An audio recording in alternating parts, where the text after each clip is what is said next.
Hello, Bigg Boss Malayalam season 7 നാളത്തെ ഏറ്റവും പുതിയ പ്രൊമോ അപ്ഡേഷനാണ് ഇന്നൊരു വീഡിയോ ഭാഗത്ത്. വീഡിയോയിലേക്ക് മുൻപ് വീഡിയോ ലൈക്ക് ചെയ്യുക, ചാനൽ സബ്സ്ക്രൈബ് ചെയ്യുക. ഈ വരുന്ന ഓഗസ്റ്റ് മാസം അങ്ങോട്ട് ധാരാളം ചിത്രങ്ങൾ OTT റിലീസ് ചെയ്യും.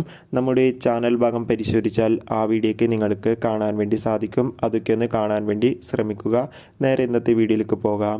എല്ലാവരും ഏറെ ആകാംക്ഷയോടെയാണ് ബിഗ് ബോസ് മലയാളം സീസൺ 7 ഓരോ അപ്ഡേഷനും അറിയാൻ വേണ്ടി കാത്തിരിക്കുന്നത്. ഫൈനലി നാളത്തെ പ്രൊമോ വീഡിയോ പുറത്തുവന്നിരിക്കുകയാണ്. നാളെ Bigg Boss Malayalam season 7 Lalettan എത്തുന്നുണ്ട്. അതോടുകൂടി തന്നെ നാളെ മിക്കവാറും ഒരു എലിമിനേഷൻ സാധ്യതയുണ്ട്. എന്നാൽ ഞായറാഴ്ച ആയിരിക്കും ആ വ്യക്തി ബിഗ് ബോസിൽ നിന്ന് പുറത്തു പോവുക. ഈ ആഴ്ചത്തെ വോട്ടിംഗ് മത്സരം ഇപ്പോൾ അവസാനിക്കാൻ നിമിഷങ്ങൾ മാത്രമേ ഉള്ളൂ. എന്തായാലും എല്ലാവരും വോട്ട് ചെയ്യുക. എന്തായാലും നാളെയും ലാലേട്ടൻ്റെ എപ്പിസോഡ് ഉണ്ടാകുമെന്ന് കൺഫേം ആയിട്ടുണ്ട്. അതോടുകൂടി തന്നെ മത്സരാർത്ഥികൾ അങ്ങോട്ടും ഇങ്ങോട്ടും വഴക്കിടുന്നതും കാണാൻ വേണ്ടി സാധിക്കുന്നുണ്ട്. എന്തായാലും നമുക്ക് കാത്തിരിക്കാം കൂടുതൽ അപ്ഡേഷൻ അറിയാം.